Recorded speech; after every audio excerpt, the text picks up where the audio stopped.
Yan nga ang pinag-usapan, Katunying, no, tamang-tama last week sa Department of Transportation na report natin kay Secretary Banoy at inutusan kami. Dahil yung number of operating units na napansin namin, especially ang minomonitor namin, ganyan, Commonwealth to major thoroughfares, major highways, mukhang hindi tumutugma doon sa nare-report. Simula this week, nagbibilang po kami ng sasakyan ulit, no?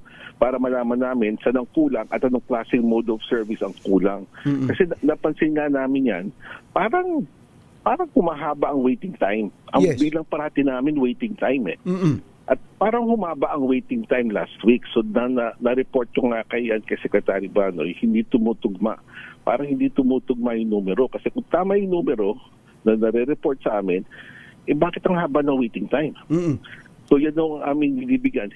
Inahabol ko lang po yung datos para yung malaman natin gano'ng karami. Kung kulang talaga, dadagdagan po natin yan. Walang problema po dyan. No? Pero ayaw rin natin mag-oversupply kasi mag-aagawan ng pasahero yung mga sasakyan. Totoo po yan. Pero kayo naman po, Chairman, alam niyo yung volume ng pasahero, kung gaano karami ang pasahero sa mga partikular na lugar at kung gaano din karaming mga jeep o bus ang kailangan. Hindi ba nag-inventory na ho kayo ng mga inisyu ninyong mga prangkisa at di ba't na-boldjack na nga sila dyan? Hindi ba sila tumutugon o ayaw ba nila kayong pansinin o ano? Hindi tumutugon eh. Kasi kung titignan natin yung report na binibigay po sa amin, pareho lang naman yung numero, no? Ever since na sinekyan ni Secretary Banoy at umakyat na yung number of units na dinideploy namin, wala namang pagbabago doon, no? Pero nakita ka namin last week, kung walang pagbabago, bakit parang ang waiting time naman humahaba? So either of two things, no? Either kulang pa, dumami ang pasahero, kaya kulang pa yung sasakyan, hindi na tama yung datos dati, or mali yung datos na binibigay sa amin. Kung sinasabing 100 bus at ang tumatakbo dyan, in truth, hindi 100 bus. Kaya data-driven lang talaga. Kaya this week, after I reported last week, talagang check namin yung datos. We will make the necessary changes. Nag-meeting po kami kahapon. Over the weekend, aayusin na ho natin yan.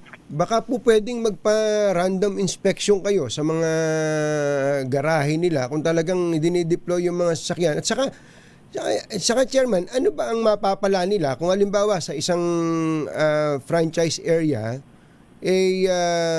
ruta, hindi nila, may isang prangkisa, 100, sample lang to isang daang bus, halimbawa, ang kaakibat doon sa prangkisa na yon, tapos ang binibiyahe lang nila imbis na 100, 20. Ano ba mapapala nila doon? Ba't sila nag-apply ng 100? Kaya Katunying, two possible reasons na nakikita ko dyan, either yung driver wala absent, o yung pangalawa, under-repair yung masasakit nila na hindi nila mapaayos kagad. No? In which case, ang solusyon dyan, interim lang. No? Magpapasok tayo ng additional buses on an interim arrangement hanggang maayos yung mga bus under repair. So ito yung mga datos na gusto kong malaman para yung ating solusyon angkop dun sa problema talaga.